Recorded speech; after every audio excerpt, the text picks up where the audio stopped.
Habari Gani, my friends, Habari Gani. I want to start this morning by welcoming our UU friends and family at the Amarillo UU Fellowship who are joining us this morning. We're so happy to celebrate and worship Kwanzaa with you on this day. I'm especially grateful for my colleague, the Reverend Nell Newton, who is co-officiating with me this morning.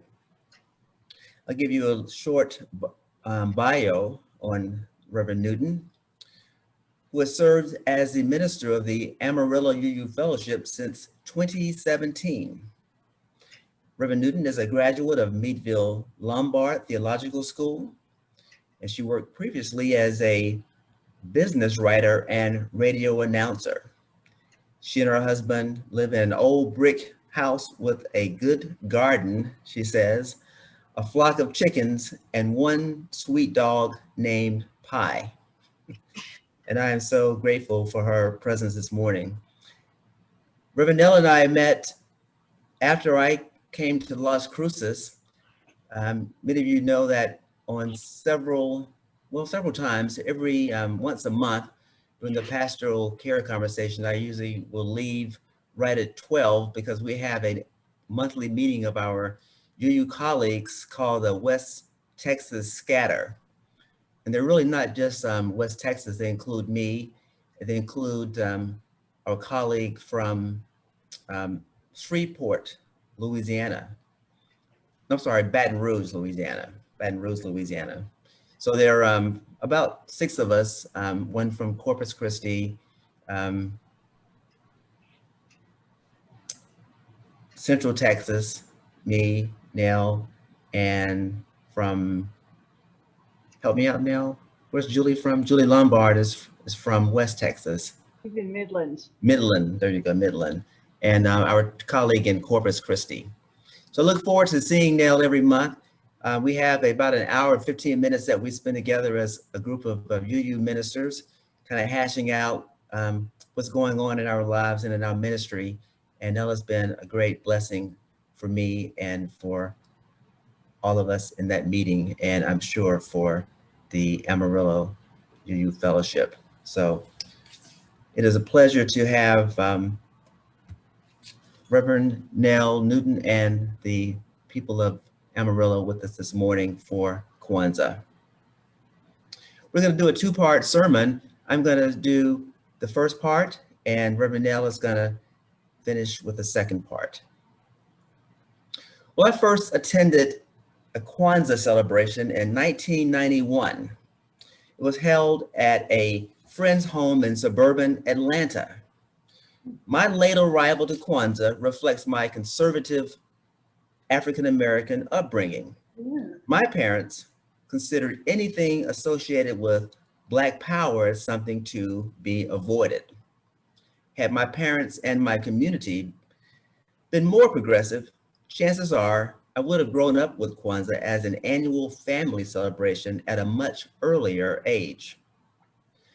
Sikivu Hutchinson's book, Humanists in the Hood, and Elizabeth Pleck's article, Kwanzaa, The Making of a Black Nationalist Tradition, 1996 through 1990, have something in common.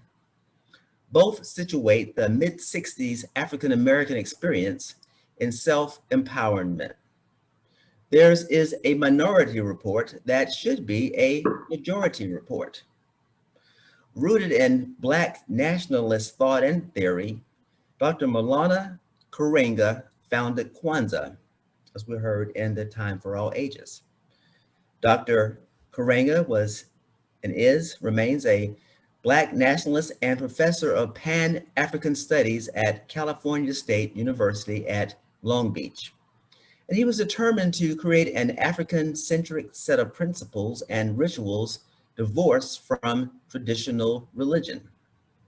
Like many people of his generation and the current generation of African-American freethinkers, social justice pioneers, and political and cultural influencers, Karenga inspired or aspired to help Black people free themselves from the bonds of systemic oppression. However, you can't liberate your future if you have no understanding of your history. Free people first liberate themselves by loosening the shackles in their minds. Through deep inspiration, they see the world with a 2020 vision and strive for ideals that others are blind to.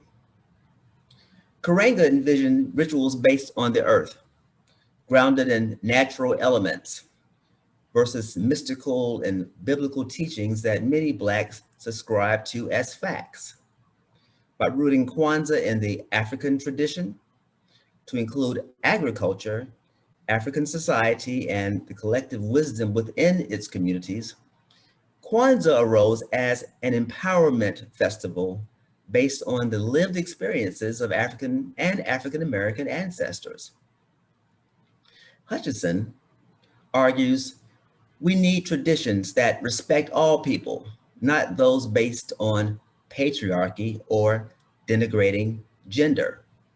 She says we need stories and traditions acknowledging people as intelligent, rituals that regard all bodies as human and worthy of dignity and respect, and importantly, a recognition that suffering and equality or inequality are real. Pleck identifies the radical and hostile nature of Black nationalism that rose up in the mid 1960s. It came from Black Americans' lived experience of less than equal treatment by the American government and broader white supremacy culture. Many believe that the most effective means of reversing unjust trends was taking it to the streets. There is rooted, or there is a deep-rooted anger depicted in both Hutchinson and Pleck's writings that we must acknowledge. From the 1960s through the current era, Black folks have been mad. We are sick and tired of being sick and tired. And now we call that sick and tired feeling exhaustion or Black exhaustion, African American exhaustion, cultural exhaustion. Exhaustion, though, doesn't get at the underlying anger towards people and institutions that feverishly and ferociously and unforgivingly maintain white power structures.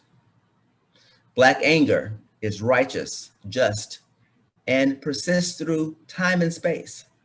Why? Because, as Hutchinson points out, the disparate treatment towards Blacks, Indigenous people, and people of color, known now as BIPOCs or BIPOCs, is rooted in white supremacy culture which refuses to go away. It's embedded in our governance, where elected officials work behind the scenes to gerrymander congressional districts and dream up novel ways to suppress African American suffrage. Kwanzaa is an explicit revolt against the tenets of white Christian America. The religious scholar Robert P. Jones describes white Christian America as a worldview characterized by, and I quote, the Young Men's Christian Association, or YMCA, the Boy Scouts, the Masonic Lodge, and the local country club with limits or even outright bans on membership for Catholics, Jews, and ethnic minorities. He goes on to say that the 1950s were the golden age of white Christian America, and June Cleaver was its mother, Andy Griffith was its sheriff, Norman Rockwell was its artist, and Billy Graham and Norman Vincent Peale were its ministers. Reading this description will get most Black folks blood boiling. It makes me feel excluded and angry. What would it take for Unitarian Universalists to embrace anger as a part of our theology and philosophy? We tend to gravitate to things nice, peaceful, and encased in an we're all the same and happy type of easy swallowed pill. This often results in a watered down, least common denominator type of conclusion and action. By embracing and understanding the anger and lived experience it arises from and appropriating it as a foundation for collective action, we empower ourselves to make a real difference in our community. Kwanzaa is a festival of African American culture designed to stare down white supremacy culture, Judeo-Christian religious belief and practices, systemic racism, socioeconomic oppression, and culture, which does not acknowledge nor accept the African experience as valid. Lifting the African and indigenous experience, in my estimation, allows Kwanzaa to remind us that there is greatness and beauty, means of developing beloved community, economic and familial structures, and spiritual practices that lead to an empowered, collectivized future benefiting BIPOCs and all people. Another aspect of Kwanzaa highlighted by Hutchinson and Pleck is the plight of African American families who sought brighter futures for their children. Kwanzaa was typically practiced in middle-class African American families and communities with enlightened values and consciousness-raising education ideals. Many such families wanted to ensure their children escape the harsh realities of segregated and poverty-stricken education systems. Today, Kwanzaa can be celebrated by all people, especially those who consciously and intentionally strive for community. Living with the Black Lives Matter movement, the Me Too movement, and the Defund the Police movement, which many are saying today undermines progressive and liberal political capital. We need Kwanzaa, and we need to find ways to incorporate these principles throughout our lives and in this community, or should I say, these communities.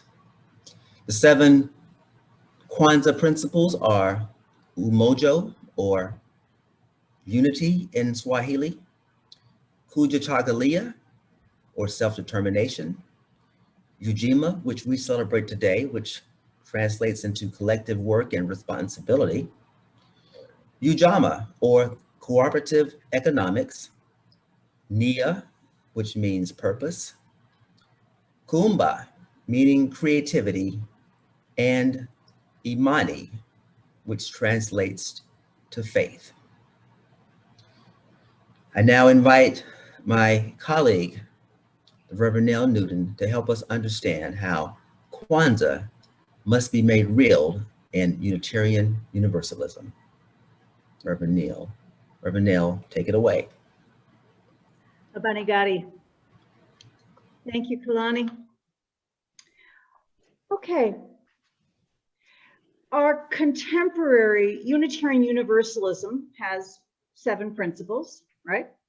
And Kwanzaa has 7 principles, so surely there's some overlap in there, right? Maybe. But it would be an error to look for any one-to-one correspondence. Both sets of principles do exist to help people articulate their highest commitments, and they serve to draw attention to what is being asked of us. And today we're focusing mostly on the 3rd principle of Kwanzaa, Ujima, collective work and responsibility, to build and maintain our community together and make our brothers and sisters' problems our problems and solve them together. I love the specificity of this principle. It goes places that none of our current UU principles will go near. You see, one of the shortcomings of our current set of principles is that they are very positive. They're very aspirational. And they presume a fair amount of pleasantness in the world. And while they're very focused on dignity and compassion and justice is mentioned even twice in our principles. The current UU principles just really do not get at all explicit in referring to problems or injustice. And by not getting more explicit or even mentioning that there might be problems, it's just very easy for us to just sort of evade not naming, much less acting to solve problems. This is not unrelated to Reverend Kacela's observation that white Unitarian Universalists get very uncomfortable and will avoid things that are rooted in anger. And many of the problems and injustice in the world are reasonably met with anger. And because of the extreme discomfort of being confronted with anger up close, it's felt safer, it's felt more comfortable for white Unitarian Universalists to be aspirational from a distance. The principle of Ujima names that there are problems and that they are ours. Naming the problems and naming that the problems are ours places the work not in the breast of the upright individual, but deep within the community. And the community is also our community, right here, right now, not that aspirational, distant world community that's the goal of our sixth principle. Side note, I'm not a big fan of the sixth principle, but that's another sermon. We as Unitarian Universalists, we get a little bit closer to Ujima with our second principle that at least asks us to accept and encourage one another. But when things get real, we actually tend to get more caught up in this inherent tension that's expressed in the fourth principle. The fourth principle that asks us for a free and responsible search. That principle contains this knotted tension because it twists together the freedom of the individual and their responsibility to the community. This is why the principle of Ujima is not going to be very easy for us as Unitarian Universalists just to relax into and just like get right off the bat, because we're going to be quibbling all along the way if my brothers and sisters' problems are really any of my business. And perhaps I'm just being too negative to focus on their problems when I should be focusing on their accomplishments. That's a positive thing, but a negative thing at the same time. In a privileged narrative that presumes equal agency, we might even want to make sure that we're not seen as infringing on an individual's right to solve their own problems. Then for me personally, in order for the principle of Ujima to take root in my own heart, I've had to do some translation to make it bigger. The current language for Ujima uses gendered language that I know it was fresh and inclusive when it was first written, but now it begs to be updated to include our non-binary kith and kin. While I love the familial connection, and I know that some of the people would feel more included if the words brothers and sisters were changed to siblings and cousins, or some other non-gendered terms for family members. As Unitarian Universalists, we went ahead and recently replaced the gendered language that was in our 6 sources.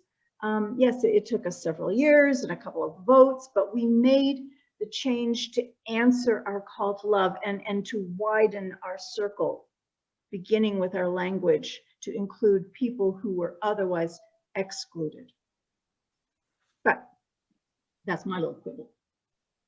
As written, the principle of Ujima asks us to live into the proverb.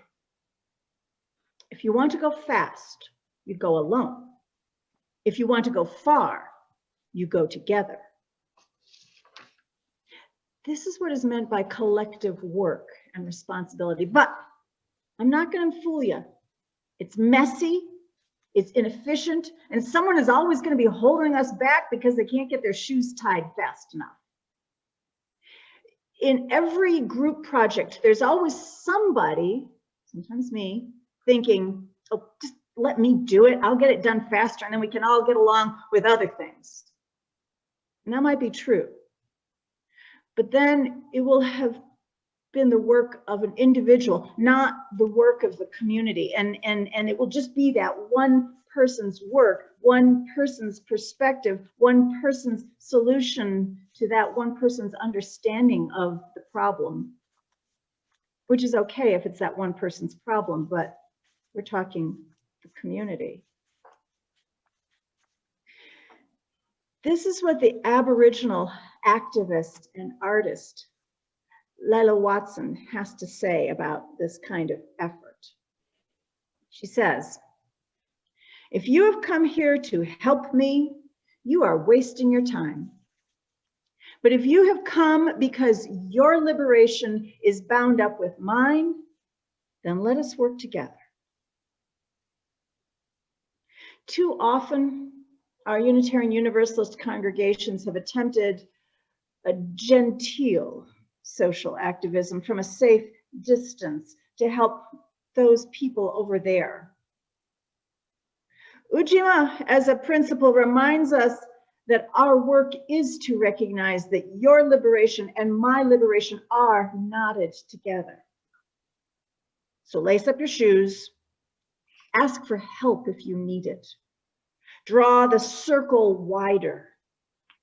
Because as our colleague, the Reverend Teresa Inés Soto has said, all of us need all of us to make it. May it be so. Blessed be. Blessed be.